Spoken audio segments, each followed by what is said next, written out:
We last chapter studied chemical reactions and especially combustion in general. We can put an equation like this, that we have some reactants and they undergo some sort of chemical reaction to produce some products. And that's the way the world thought of things up until around 1805, that when you did have a chemical reaction, it was one way. It was what they call irreversible. And there's many chemical reactions which are irreversible. Combustion's one of them. What were the products of combustion? CO2 and water. It's really not reversible that you just sort of put CO2 and water together and pop, out comes hydrocarbons. So what they found was some chemical reactions are reversible. Quite a few chemical reactions are reversible. Even though there's a bunch of irreversible ones, there are a bunch of reversible chemical reactions as well.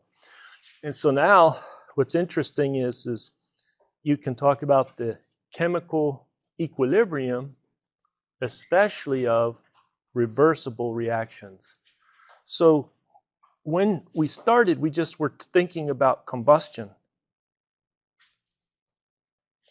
That's a great irreversible chemical reaction. What would be some practical reversible chemical reaction that maybe a mechanical engineer might want to know a little bit about? Well, it's dissociation. So what we have is the breaking down and recombining of things. A simple one would be this, and we'll study it today.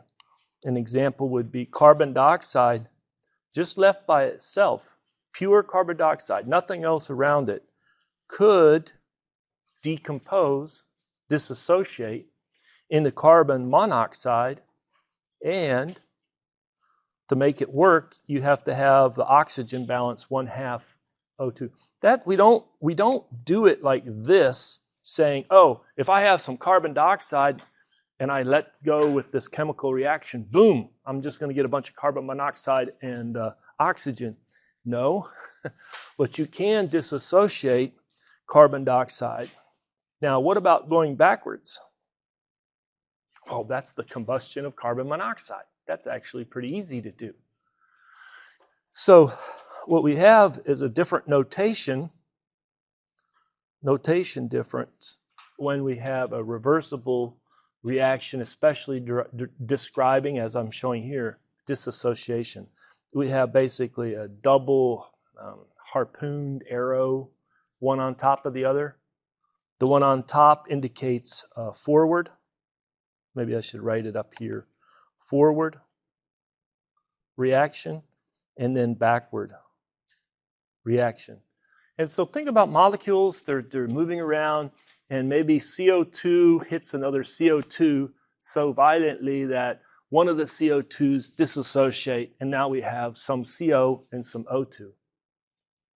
But as that's happening, you also have some COs getting together with some O2s, combining and producing CO2.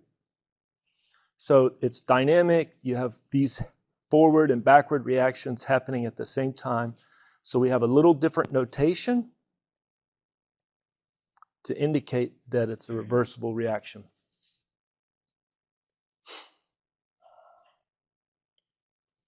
So what is our general equations for reversible reaction? Well, let's talk about a general description of what's on the left side and then what's on the right side. That's bad looking arrows, aren't they? So we still talk about reactants on one side and products on the other, but although that's a little looser here. And we have a general equation where we have some component A with some component B could produce C and produce D. So A, B, C, D are just letters starting with the alphabet. So To have a balanced reaction equation, you need stoichiometric coefficients, and so we typically use, the book uses nu sub A, nu sub B, nu sub C, and nu sub D.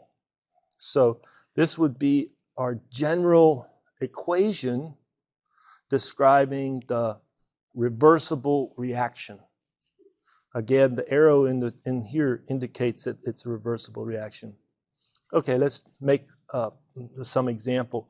So you could have a carbon dioxide with hydrogen, and you could have some of it dissociate, make carbon monoxide and H2O.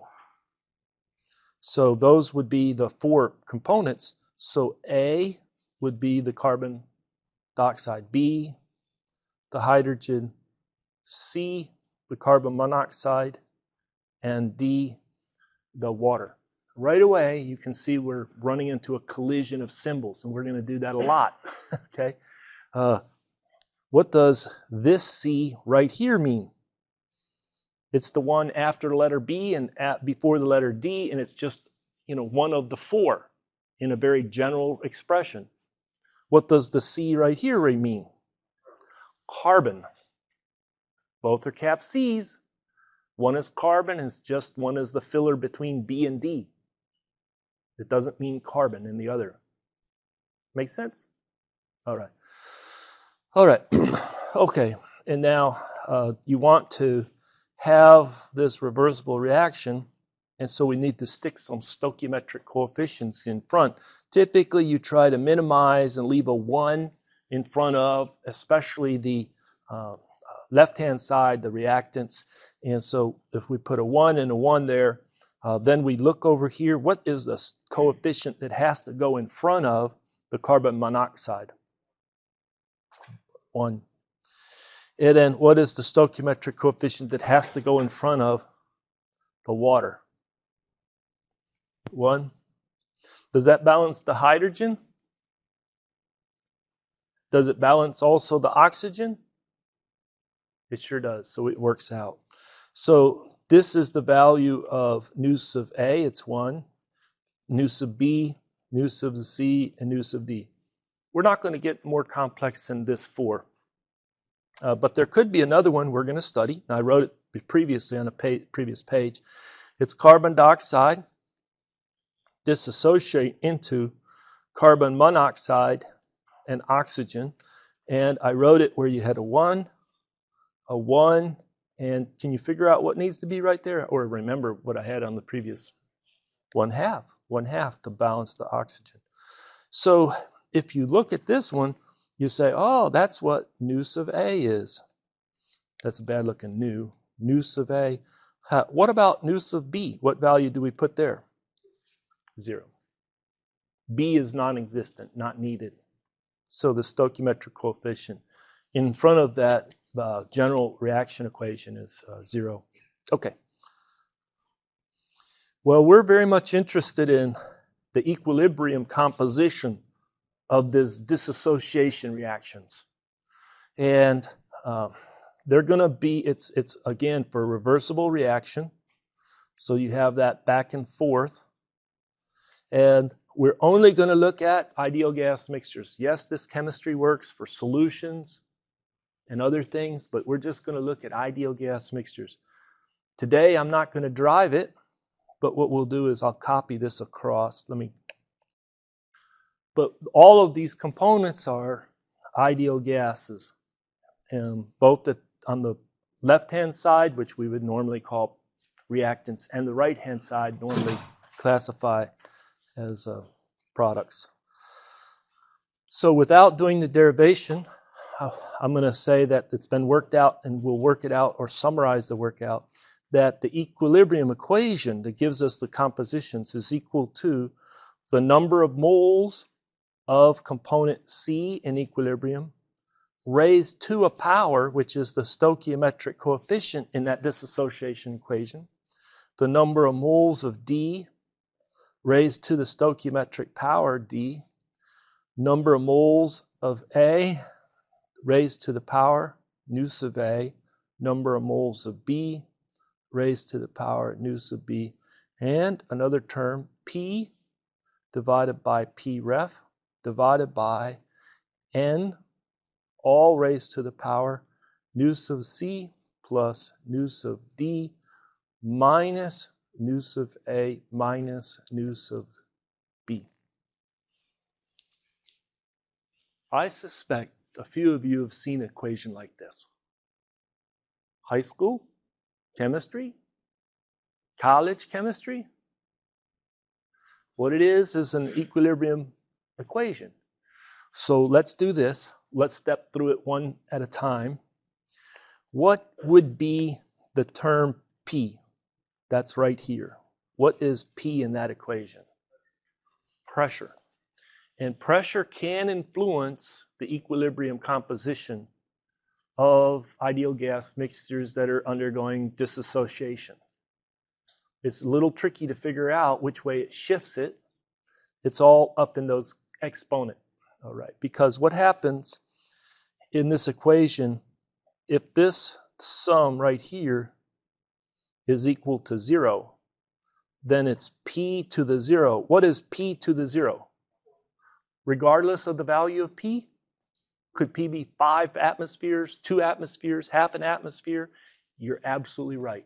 So sometimes when that sum up here is equal to 0, pressure really doesn't shift the equilibrium composition of the mixture.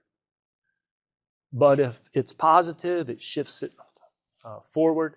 If it's negative, it shifts it back. But we can show more about that. Let's work through this. What is P ref? This right here, what is it? 1 atm. It's a reference pressure. We've done a number of these. Reference temperature, reference pressure, 25 C, 1 atm. It's 1 atm pressure. All right. What is all of the nus? Like nu A and nu B and nu C. What are they again? They're the stoichiometric coefficients for our balanced reaction equation. And when we have it like this, we're talking about dissociation or reversible reactions. Okay. What are the SI units on the nus, on the stoichiometric coefficients? Pascal? Atmosphere? Dimensionless. It's dimensionless. It's just the number, dimensionless. All right. What about the N? N sub A, N sub B, N sub C, N sub D. They're the number of moles. They're not the stoichiometric coefficient. In the previous chapter, N's were like, hey, that's not my coefficient in front of my reaction equation for the combustion. But now it's the number of moles of, now that's a little disconcerting. It's like letter C. Hey, C could mean carbon or just one of the entity between B and D. Here, N, well, sometimes it represents a stoichiometric coefficient in the combustion equation. Sometimes it represents just the number of moles. All right, what is this N right there? Is that equal to N sub A plus N sub B plus N sub C plus N sub D? Or is it only equal to N sub C plus N sub D, not D? Or is it only equal to N sub A plus N sub B? Give you 3 choices. What is N?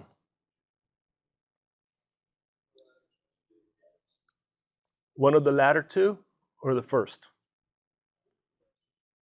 Professor, you're asking me to guess. Well,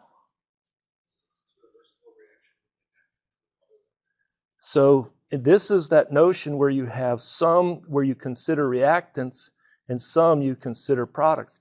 But because it's a reversible reaction, you're going to have some of all of it in equilibrium. You're going to have some of A, some of B, some of C, some of D, all in equilibrium. And we're restricting ourselves only to ideal gases. So yeah, it's the sum of all. This would be an error. N is the sum of all of them. Okay? All right. Now K.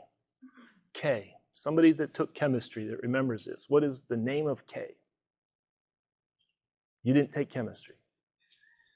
All right, then you're off the hook.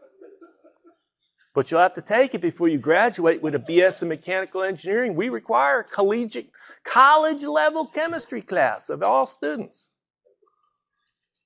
You may not have taken it yet, but your colleagues have. So they're on the hook for what is K. Make up a name for it. A constant. That's exactly it. And what type of constant do you think you might say? Equilibrium constant. You're pretty good. You're clever. So this is the equilibrium constant. Every now and then, they'll tuck this in. Oh, does that mean it's multiplied by temperature? No. What does it mean? The K is a function of temperature. Now, if they would have put like this, if they would have said K is T comma P, what would you think? Function of temperature and pressure. But guess what? For ideal gas mixtures, makes life easy. Do you think K is ever a function of pressure? But it's a function of temperature. It's a function of temperature. Okay, so K, the equilibrium constant, can be a function of temperature. All right. Now, this is the equation. Where did this equation come from? Well, it comes from a consideration of energy and entropy and making the system happy, right? It's like it goes to this state of lowest entropy and energy state such that it's an equilibrium. It's a combination of the first and the second law. We're not deriving it. But honestly, come on now. Now that I mentioned this, is there not a few people in here that have seen this? A few. I could show a free body diagram, talk about statics to graduating seniors. And someone would say, I never saw a free body diagram in my life, professor. And I have no idea what a vector is. And I know nothing about statics. You must reteach it to me. You've seen this. Come on now. Don't give me this stuff.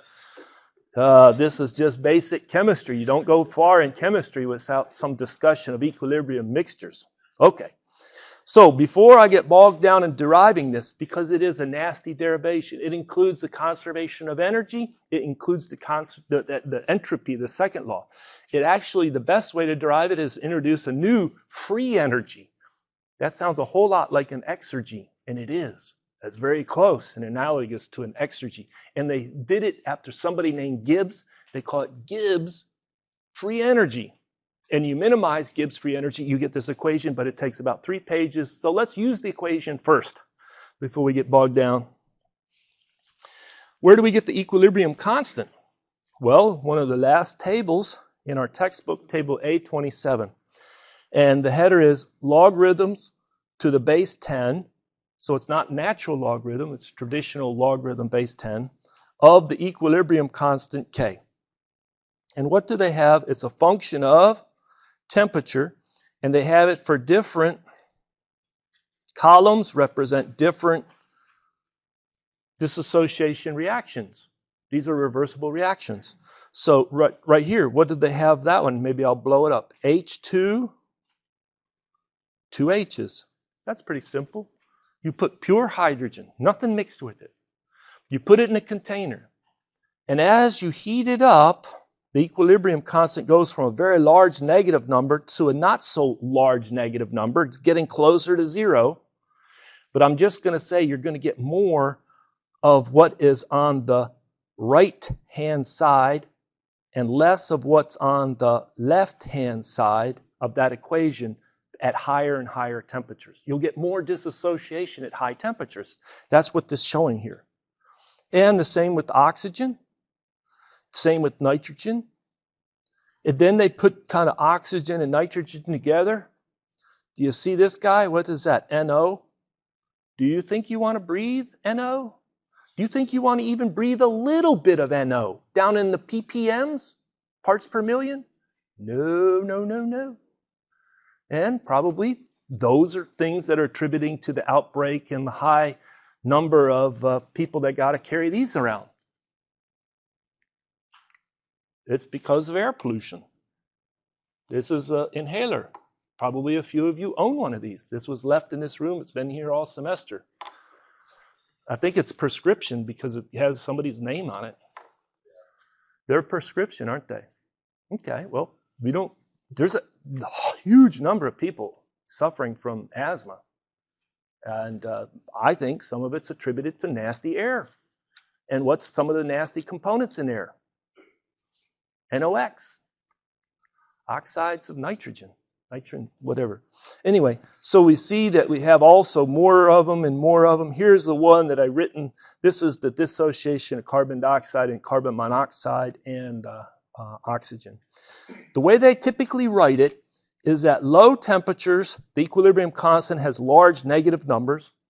And as you go up in temperature, the constants get larger towards zero and sometimes can even turn positive. Here's one that turns positive. It's a little rare, but it does turn positive, indicating now you're really getting a lot of stuff that's on the right-hand side.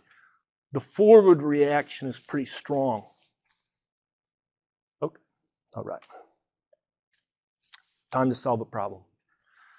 So we have 2 kilomoles of carbon, and it reacts with 3 kilomoles of oxygen, and the oxygen is O2. It's not monoatomic oxygen, it's diatomic oxygen. Right away, I'm going to tell you, some students are going to get all tripped up because it's like, okay, if I have 3 kilomoles of O2, how many kilomoles of O do I have? Of O, just O by itself. 6. You're exactly right, 6. But we'll get to that. We'll need that. And it forms an equilibrium ideal gas mixture. And in that equilibrium ideal gas mixture, the problem tells you there's only 3 things in this equilibrium gas mixture. There's only CO2, there's only CO, and O2. Is there any C left over? Any C by itself? That's a good question to struggle with. Do you know the answer to that question? Is there any C left over in the equilibrium mixture? None. None at all. All right. Is there any C2H4? No. Is there any C3O8s? No. I'm just making up some stuff. The only 3 things in our equilibrium mixture are those 3.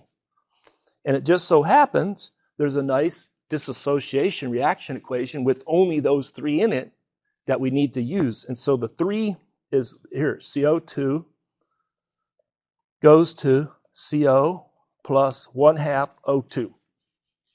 Now, continuing to read the problem statement, they say, hey, it's at 3,000 Kelvin. In my mind, right away, at 3,000 Kelvin, I can jump back to here. I can find my reaction equation. I look down on my temperature scale till I find 3,000, and I read off, and I now know the equilibrium constant. So the question is the equilibrium constant equal to negative 0.485? Now, the professor asked the question probably because it's a little tricky right here, and some students may answer that question incorrectly. Is that what the K is equal to? Or do we want to read this part really carefully in the header? Yeah, you know it. That's a painful experience if you put that down and you find out you made an error. Is it 10 to the minus 0.485 or is it e to the minus 0.485? It's 10 to the power negative 0.485. That's exactly what K is. Oh, I forgot the name of K. What is the name of K? Equilibrium constant. That's right. I'm really bad at names, but I recommend that if you want to make friends in life, learn their name, right? Learn their name. So learn the name of different things. So we go in a table, we find our equilibrium constant. It's at 3,000 Kelvin and 3,000 Kelvin. And we find it's 10 to the minus 0.485. Professor, it's also at 3 atmospheres, but that doesn't affect K, does it? The pressure does not affect the equilibrium constant. All right, now it says calculate the equilibrium composition of the gas mixture. calculate the equilibrium composition of the gas. What are they asking me to solve for?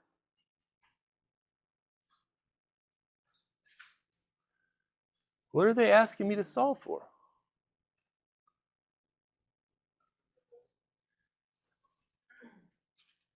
So you could think of all of the species that are in equilibrium at the mixture. Oh, we're going to have some carbon dioxide. We're going to have some carbon monoxide. And we're going to have some oxygen. True? And you can think about calculating the number of moles in kilomole of each of those. And if you summed up that column right there, what would you get? N, which is the total number of moles of the mixture in equilibrium. And if I came up here and I said the number of moles of CO2 and I divided it by N, what would I get? Y of the CO2. I would get the mole fraction. Wouldn't the mole fractions be a really good way to describe my equilibrium composition? So what are the dimensions? Like the dimensions of N are kilomoles. What's the dimension of Y? The mole fractions. Dimensionless. It's dimensionless. It's just a percent of the gas, which is CO2, and then the percent of the gas, which is CO, etc. So I'm trying to calculate these Y, CO, and Y, CO2, and Y, O2. And if I sum that column, what should I get for the sum of the mole fractions? I better get 100%. I'm going to get 100%, right?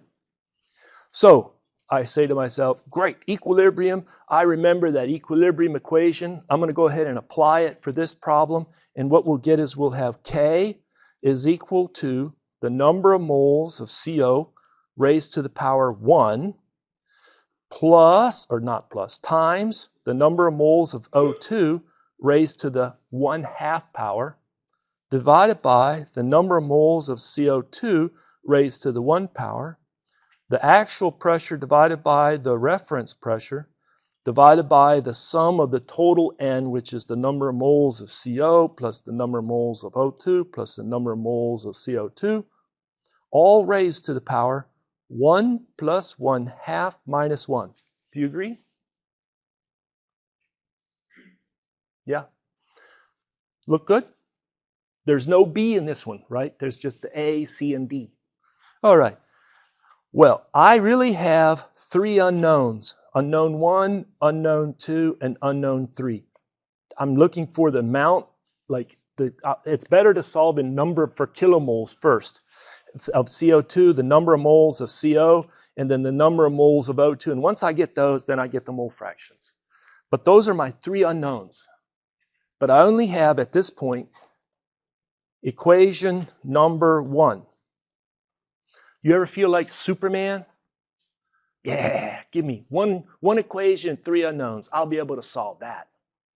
Yeah, I've spent hours of my life struggling, trying to figure out how to solve, and it's impossible. So what's the mathematical recipe? Let's see, if I have 3 unknowns and I only have 1 equation, what should I do? Find 2 more equations, okay? So where are we going to get 2 more equations? Where does this first equation come from? It comes from first law, second law, concepts like exergy, but it's really Gibbs free energy, minimization. So it's energy and entropy. First, the second law I've already taken care of. Can't use them.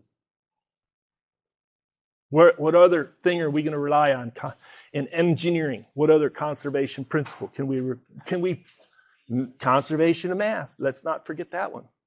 So when we say conservation of mass, is carbon conserved and is oxygen conserved?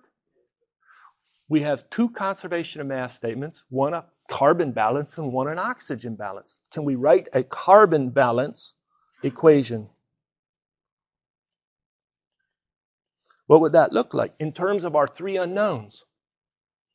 Well, I would write it like this. I would say, what do I start with and what do I end with? And I guarantee you, if I'm doing a carbon balance correctly, mass of carbons conserved, what I start with and what I end with better be the same amount. True? Okay, so how many carbons do I start with? How many kilomoles of carbon do I start with? 2. It's in the problem statement. Piece of critical information. First sentence says, I start with 2 kilomoles. How much do I end with? I must end with 2 kilomoles. But some of it's in the CO, some of it's in the CO2. If I knew how many moles of CO there were, I would multiply that by 1 because every mole of CO has 1 mole of C. And if I knew how many moles of CO2 there were, I would multiply by 1, add that together, and that better be satisfied. Do you understand that equation? Okay, let's do now the oxygen balance. At this point, should I balance O2s or should I balance O's? I really should balance O's. It's conceptually easier for me to balance O's. So, how many O's do I start with? 6. We started with 3 kilomoles of O2, which meant I start with 6 kilomoles of O. All right? I need to end with 6, but if I end with so much CO, what is my coefficient that goes right here? Because the number of moles of CO, I multiply it by something to count for how many moles of oxygen there are. What's the number? 1. Now, what's the coefficient in front of the CO2? So let's say I find I have half a mole of CO2. That says I have double that in oxygen. So I put a 2 there. Where'd you get the 2, Professor? Well, why is there a 2 there? Because for every mole of CO2, there's 2 moles of oxygen, O. Okay, now the same thing, the number of moles of O2. For every mole of O2, how many moles of O do I have?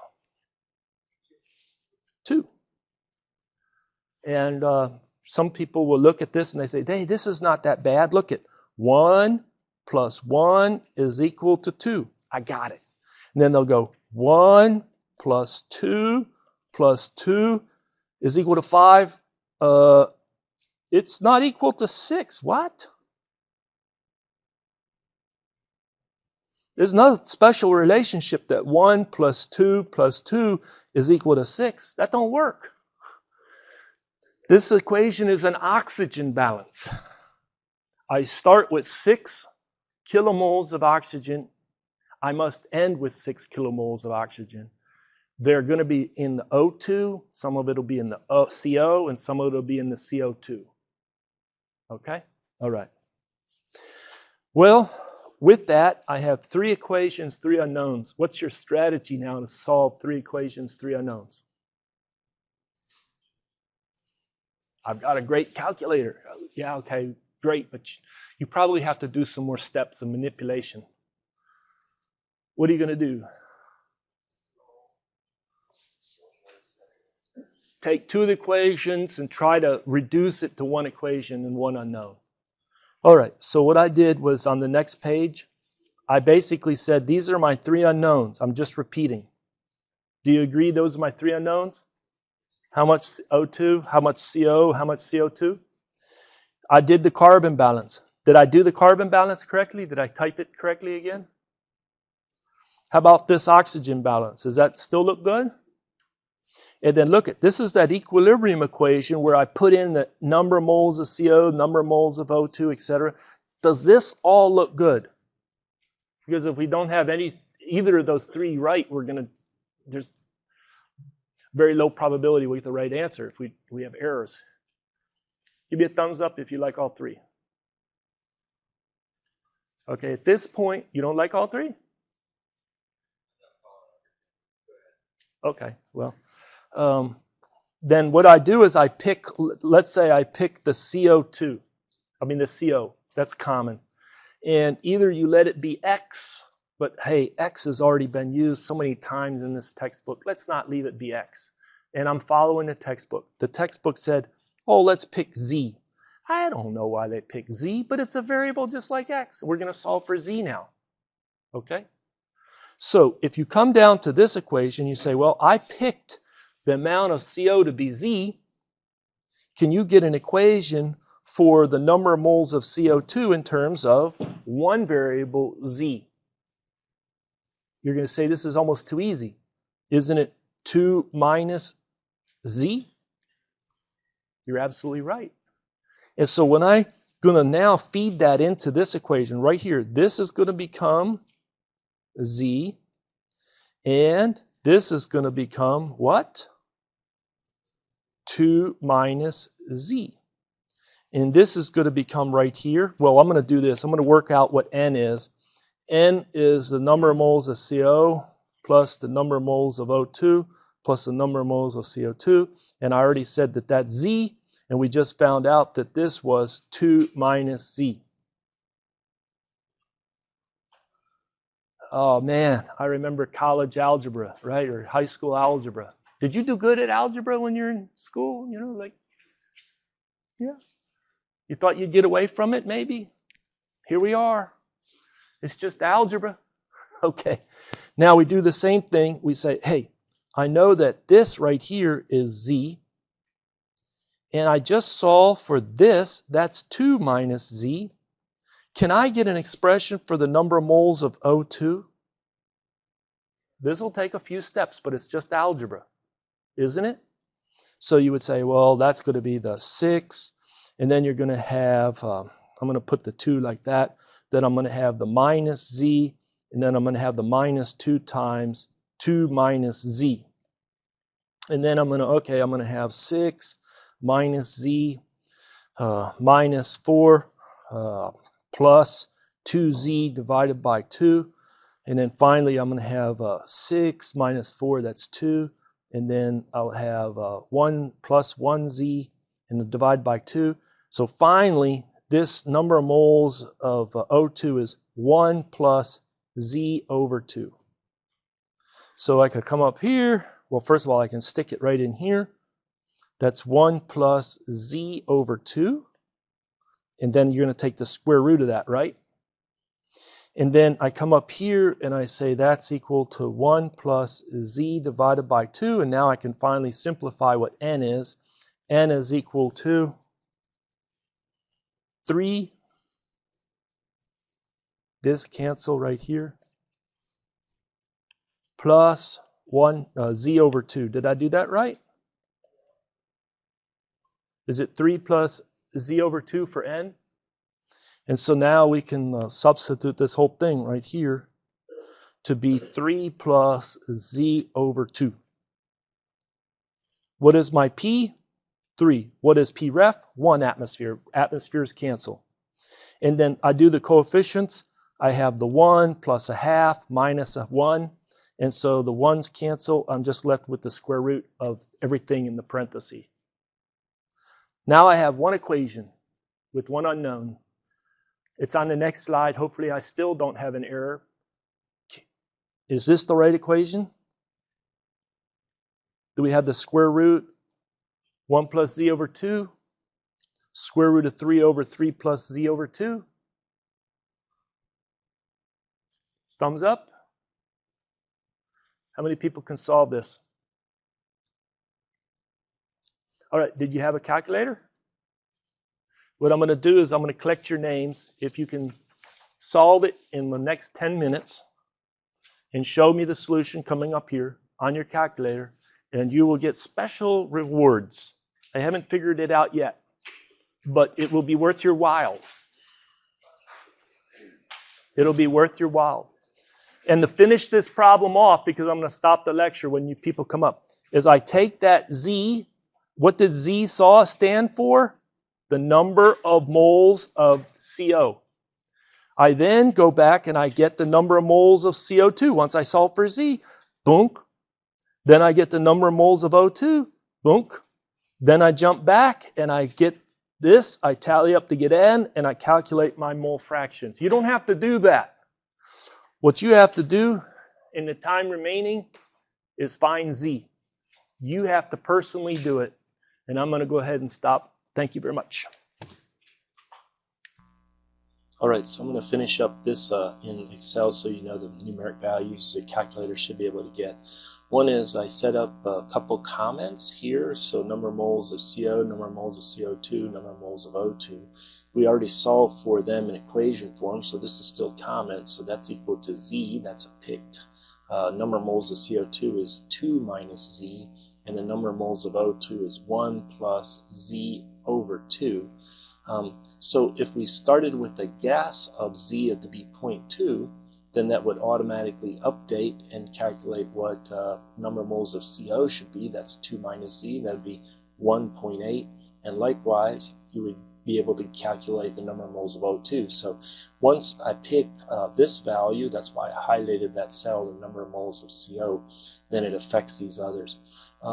The sum is just 3.1 for this case. If we changed it to 0.3, then you can see they update in Excel. Well, what is K, our equilibrium constant? That's 10 to the minus 0.485, and so it's just computed here in the cell. Then we set it as a root. We're turning this into a mathematical root finding algorithm. So this function of Z that we want to drive equal to 0, we want to drive it to 0, is K is moved over here, and so you have K minus everything else in that equation. So if I take a look, I have C5, which is, let me just do that right here, C5 is K minus, and then I have C1 times the square root of C3, which is the number of moles of O2. You can see square root of that. You divide by C2, which is 2 minus Z. Then you multiply by the square root of 3, that was our pressure, divided by C4. C4 is this total sum, which is turns out to be 3 plus Z over 2. But here in Excel, I didn't even work it out. I just did the sum. So anyway, that's what we want to do, is drive it to 0. So how do we do it in Excel? And what you do is you select that cell, and then you look for the data tab. Right here's their data tab, and you click on the data tab. It shows a number of different menu selections. Come over here, and there's a what if analysis. You want to pull down on what if, and there's goal seek. So goal seek is what we want to try and use. And so when you click on goal seek, it says what cell do you want to set, and it's highlighting this cell. So it's C6 is the cell. You can see it right there, C6. And what we want to do is we want to drive it to a value of 0. And we want to drive it to a value of 0 by changing the cell C1. So I kind of put that in comments. So we want to pick cell C6 to drive to 0 by changing cell C1. When you hit OK, you can sometimes see it iterate on the screen, but this one it did it really fast, and it looks like it converged to a value that's pretty small right here, and so we say that's OK. What I like to do in Excel is I like to actually take and have 1,000 times the f of z and redo it, just so I really drive it to 0. I don't think it's going to change this value much. I'm going to copy that value, then I'm going to paste it over here, paste the value, so that you can see how much it will change. But we're going to redo this driving to 0, but now we're going to drive to 0 1,000 times that function. So 1,000 times that function. It's a little further away from 0, but we'll do the same thing. We'll select that cell. It's a little easier to start there. Come under data, go under the select data, go under what if analysis, goal seek. We want to drive cell C8 now to 0 by changing cell C1, and it drives it a little closer to 0, and we do see that that value has changed in the 4th significant digit. So the first 3 significant digits are about the same, but the 4th has changed, etc. And if you want, you could continue to do it, but that looks close enough for me. And so once I have driven it to 0, then we know, okay, well, that's the equilibrium number of kilomoles of carbon monoxide in our ideal gas mixture. And then this is the number of moles of CO2 as well as O2. The sum is 3.234, etc. And if I wanted to get the mole fractions, Well, then it's just each component divided by the sum. So it's 14% carbon dioxide, 47% carbon monoxide, 47% carbon dioxide, and 38% oxygen. So there's quite a bit of dissociation of the CO2. If you wanted to show somebody this, maybe I'll put that over here. Sometimes what I'll do is I'll copy this whole cell right in here, just do a copy, and I'll come down here and I'll paste it, but I won't paste it with equations, I'll paste it as values. So if we paste it as values, these are not cells anymore, but they're fixed values. And then what I can do is hit Control tilde on the keyboard will now reveal the cells underneath. So up here I have all of our cells, and you can understand the code, and then right below it are all the values that are generated. So it's like two sheets, one showing you the values calculated, you just color code that, and then up here all of the cells. So if I hit Control tilde, I go back to what you normally see. But again, if I wanted to see what's in this cell, or this cell, or that cell, I would have to click on it and then read it up here. But if I do a Control tilde, I can now look at all of the values in the cells, as well as the numeric results. And then I would print it one time. Well, with that, I'm done. Thank you.